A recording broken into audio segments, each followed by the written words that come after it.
Hello aspirants. Welcome to APDSC 2024. ముందుగా వీడియోలోకి వెళ్ళే ముందు మన బొత్స సత్యనారాయణ గారు ఏం మాట్లాడారో ఒకసారి చూద్దాం. ముఖ్యంగా టీఎస్సీ సంబంధించి డిస్ట్రిక్ట్ సెలక్షన్ కమిటీ జరపాలి, ఎంతమంది జరపాలి, ఇంటెన్స్ వాళ్ళు ఏమన్నారంటే అది జరపాలి, దాని మీద దాని మీద కులంకుశంగా చర్చమని చెప్పారు. పండగ సందర్భంగా ఎవరైతే టీఎస్సీ అభ్యర్థి కావాలని కోరుకుంటున్నా నిరీక్షిస్తున్నారో వాళ్ళందరికీ కూడా మరి పండగ ఏంటంటే దాని మీద ఒక మంచి వార్తని రాబోతున్న విషయాన్ని మీ ద్వారా తెలియజేస్తున్నాను. అదే నోటిఫికేషన్ తెలియజేస్తున్నాను. అవన్నీ పోస్టులు ఏ జిల్లాకి ఏంటి అవన్నీ విషయాలన్నీ కూడా పండుగ తర్వాత మీ ద్వారా చెప్తాను. మీరు ఇచ్చారు కాబట్టి శుభార్తని మీ ద్వారా రాష్ట్రంలో ఉన్న నిరుద్యోగులందరికీ కూడా విషయం తెలియజేస్తాను. అది పండగ తర్వాత ఒక శుభవార్తని నిరుద్యోగులందరికీ తెలియజేయబోతున్నాను. ఎస్పెషల్లీ డిఎస్సి మ్యాటర్ అనేది మాత్రం అతను చెప్పుకొచ్చాడు. పండగ తర్వాత ఇప్పుడు మనందరికీ ఒక క్వశ్చన్ ఉందనమాట, నోటిఫికేషన్ ఎప్పుడు వస్తుంది అనేది. ఇక్కడ అసలు వస్తుందా అంటే వస్తుంది కంపల్సరీగా, ఎందుకంటే ఇది అఫీషియల్గా విద్యాశాఖ మంత్రి అనౌన్స్ చేశాడు కాబట్టి పబ్లిక్ ముందు కంపల్సరీగా నోటిఫికేషన్ అయితే ఇస్తారు. ఇస్తే ఎప్పుడు ఇస్తారు అంటే వాళ్ళు ఆల్రెడీ ఒక డెసిషన్ తీసుకున్నారు, 13th రోజు నోటిఫికేషన్ ఇవ్వాలి అని చెప్పేసి.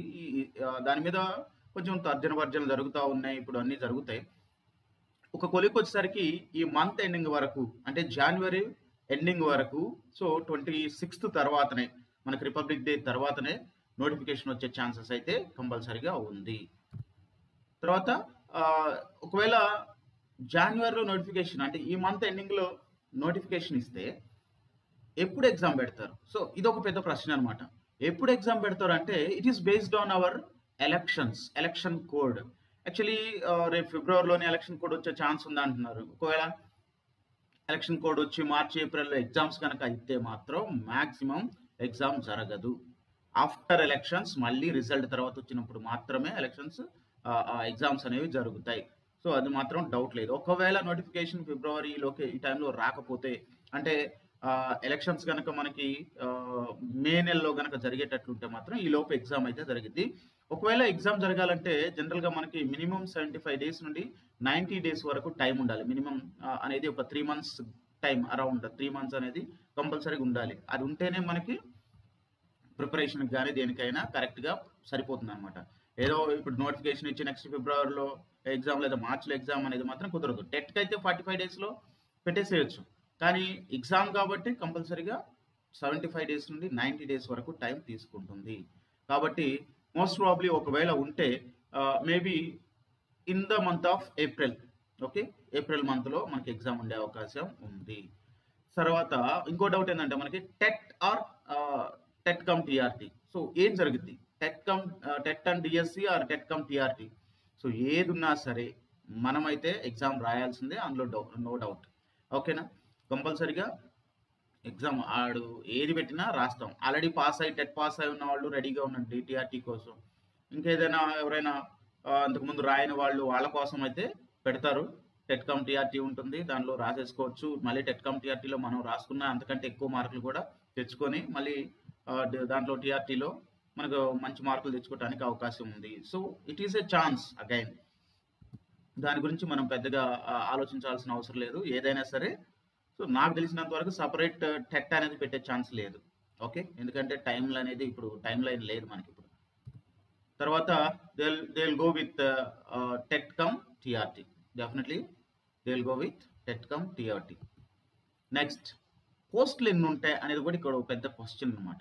పోస్టులు ఎన్ని ఉంటాయి? ఎస్జిటీలు ఎన్ని ఉంటాయి? ఎస్ఏలు ఎన్ని ఉంటాయి? లాంగ్వేజ్ పండిట్స్ ఎన్ని ఉంటాయి? పీఈటీలు ఎన్ని ఉంటాయి? ఇంకా మిగిలినవి ఎన్ని ఉంటాయని చెప్పేసి అంటే నాకు తెలిసినంత వరకు అరౌండ్ 10,000. అరౌండ్ 10,000. ఒక 10,000కి అటైనా కావచ్చు, ఇటైనా కావచ్చు. ఈ లొకేషన్లో మాత్రం పోస్టులు ఉండే అవకాశాలు పుష్కలంగా కనిపిస్తున్నాయి. కాబట్టి ఒక రకంగా ఓ మంచి డిఎస్సీనే అనుకోవచ్చు. ఇంతకుముందు 20,000 30,000 ఇచ్చారంటే మనం మొత్తం ఆంధ్ర తెలంగాణ కలిసి ఉన్నప్పుడు అన్ని పోస్టులు ఇచ్చారు. అప్పుడు పరిస్థితులు వేరు, ఇప్పుడు పరిస్థితులు వేరు. కాబట్టి కంపల్సరీగా ఇప్పుడు మనకి 10,000 పోస్టులు అనేవి వచ్చే అవకాశం ఉంది. ఈ 10,000 పోస్టులు కూడా ఎస్జిటీలు కొంచెం ఎక్కువే ఉంటాయి, ఎప్పటికీ అది తెలిసిందే. తర్వాత స్కూల్ అసిస్టెంట్స్ కూడా ఈసారి మనకు బాగానే ఉండే అవకాశం ఉంది. ఎందుకంటే థర్డ్ క్లాస్ నుండి సపరేట్ టీచర్ తోటి చెప్పించడం అనేది ఒక ప్రాసెస్ స్టార్ట్ చేశారు కాబట్టి దానివల్ల మ్యాథ్స్, ఇంగ్లీష్ పోస్టులు అనేవి కొంచెం ఎక్కువ పెరిగే అవకాశం ఉంది. ఇంకా యాజ్ యూజువల్గా లాంగ్వేజ్ పండిట్స్, పీఈటీలు యావరేజ్గా వాళ్ళకి వచ్చే అవకాశం ఉందన్నమాట.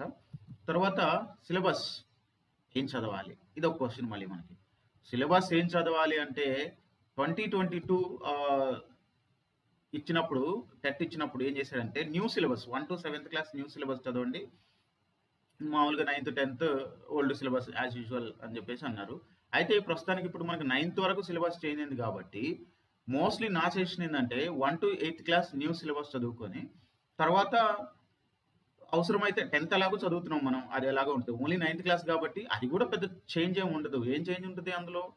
మ్యాథ్స్ కామన్గానే ఉంటాయి, సైన్స్ బయాలజీ కామన్గానే ఉంటాయి, ఫిజిక్స్ కామన్గానే ఉంటుంది. ఏదైనా చేంజ్ అయితే లాంగ్వేజెస్ చేంజ్ అవుతాయి, చిన్న సోషల్ స్టడీస్లో కూడా చిన్న చిన్న టాపిక్స్ చేంజ్ అవుతాయి. అంతేగాని బౌండరీస్ ఏం చేంజ్ కావు, హిస్టరీ ఏం చేంజ్ కాదు. సో బాబర్ ఎప్పుడు వచ్చాడు అప్పుడే వస్తాడు, అక్బర్ ఎప్పుడు పోయాడు అప్పుడే పోతాడు, అంతే. దానిలో పెద్ద చేంజ్ అయితే నాకు తెలిసి ఏముండదు, చిన్న చిన్న మార్పులు జరుగుతాయి. కాబట్టి దాని గురించి పెద్ద వరి అవ్వాల్సిన అవసరం లేదు. ఏ సిలబస్ ఏమొద్దు. 1 to 8th class new syllabus, అందులో డౌట్ లేదు. Okay, so 9th class okay, కొద్దిసేపు దాన్ని రిజర్వ్లో పెట్టండి. 10th క్లాస్ ఒకటి మాత్రం అలాగే కంటిన్యూ అవుతుంది, no doubt, I hope. And 9th and 10th వాళ్ళు ఓల్డ్ సిలబస్ చదివేసుకోండి. తర్వాత ఎలా ప్రిపేర్ అవ్వాలి ఏంటి అనేది ఒక పెద్ద టెన్షన్. ఇప్పుడు ఆల్రెడీ ప్రిపేర్ అవుతూ ఉన్న వాళ్ళకి నో ప్రాబ్లం, వాళ్ళు అలా ప్రిపేర్ అవుతూనే ఉండండి. ఎలాంటి పోస్ట్పోన్మెంట్స్ పెట్టుకోకండి, టెన్షన్స్ పెట్టుకోకండి, హ్యాపీగా బిందాస్గా చదవండి. ఇన్ని రోజులు మీరు చదివినా మీరు పెట్టుకున్న హోప్స్ అన్నీ ఇప్పుడు ఆ ఎఫర్ట్ చూపించాల్సిన టైం వచ్చింది కాబట్టి గట్టిగా కొట్టండి. ఓకే, తర్వాత డోంట్ స్టాప్ యువర్ ప్రిపరేషన్. ఎవరైనా ఇప్పుడు ప్రిపేర్ అవ్వాలనుకుంటే మాత్రం ఈ క్షణం నుండే ప్రిపేర్ అవ్వండి. క్రాష్ కోర్స్ లాగా ప్రిపేర్ అయ్యే వాళ్ళు పర్లేదు, మాకు కొంచెం వర్క్ బిజీలో ఉండి మేము చేసుకోలేకపోయాం, ఇప్పుడు జాబులు చేసుకుంటా, ఫ్యామిలీ బర్డెన్స్ ఉన్న వాళ్ళు అనుకుంటే ఓకే, వాళ్ళకి ఇప్పుడైనా సరే స్టార్ట్ చేయండి. స్టార్ట్ చేసి కొంచెం సీరియస్నెస్గా తీసుకొని దాన్ని ప్రిపేర్ అయితే ఈజీనే కొట్టేయచ్చు. ఓకే, ఈసారి గట్టిగా కొడదాం మరి మనం. ఓకే, ఏజ్ లిమిట్ కూడా 44 years అని అంటున్నారు. So there may be a chance. Okay, 42 general, 5 years relaxation అట్లా ఉంది కదా, దాన్ని జనరల్ వాళ్ళకి 44 వరకు చేసే అవకాశాలు ఉన్నాయంటున్నారు. ఎందుకంటే 4-5 years నుండి డిఎస్సి లేదు కాబట్టి ఒక ఛాన్స్ ఇచ్చే అవకాశం ఉంది. తర్వాత 5 years రిలాక్సేషన్ ఎలాగూ నార్మల్గా SC ST PH క్యాండిడేట్స్కి ఉంటుంది. Okay, yes, this is my TET record in 2022 టెట్లో. నాకు వచ్చినటువంటి ఇంగ్లీష్ నాది subject 122 marks, where you can see it is underlined here, that is a circle here. So దీన్ని ఒకసారి చూసుకోండి. సో దీన్ని బట్టి నేను ఎందుకు ఈ విషయం చెప్పాలనుకుంటున్నా అంటే ఇంగ్లీష్ కంటెంట్ అండ్ మెథడాలజీకి సంబంధించి నా దగ్గర మెటీరియల్ ఉంది. Okay, paper 1 English grammar and methodology చెప్తాను. అలాగే పీడిఎఫ్లో ఉన్నటువంటి అవి కూడా మీకు అవసరమైతే మనకి సప్లై చేస్తాను. తర్వాత ప్రాక్టీస్ బిట్స్ పెట్టుకుందాం, ఎగ్జామ్ పేపర్స్ పెట్టుకుందాం, ప్రిపేర్ చేసుకుని క్యుములేటివ్ ఆర్ అట్లా స్లిప్ టెస్ట్ లాంటివి క్యుములేటివ్ టెస్ట్లు పెట్టుకుందాం. సో ఇవన్నీ ఫ్రీ క్లాసెస్, మళ్ళీ మీరు వేరే విధంగా ఆలోచించకండి. ఫ్రీగా let us share our knowledge. Okay, so paper 2 content and methodology కూడా డిస్కస్ చేసుకుందాం. సో ఇవన్నీ ఎందుకు చెప్తున్నా అంటే మనం ఫ్రీ క్లాసెస్ వాళ్ళలాగా వీళ్ళలాగా సబ్స్క్రైబ్ చేసుకోండి, యాప్ డౌన్లోడ్ చేసుకోండి, ఇంత కొనుక్కోండి అంత కొనుక్కోండి అనేది నాకు వద్దులేదు. ఓకే, మనం let us share our knowledge. మన నాలెడ్జ్ మనం షేర్ చేసుకుందాం. సో మీకున్న నాలెడ్జ్ని మీరు చెప్పండి, నాకున్న నాలెడ్జ్ నేను 100%కి 200% ఎఫర్ట్ ఇవ్వడానికి ప్రయత్నం చేస్తాను. So let us share our knowledge and so ఈసారి గట్టిగా కొట్టేద్దాం కానీ మరి. Okay, so there ends our video.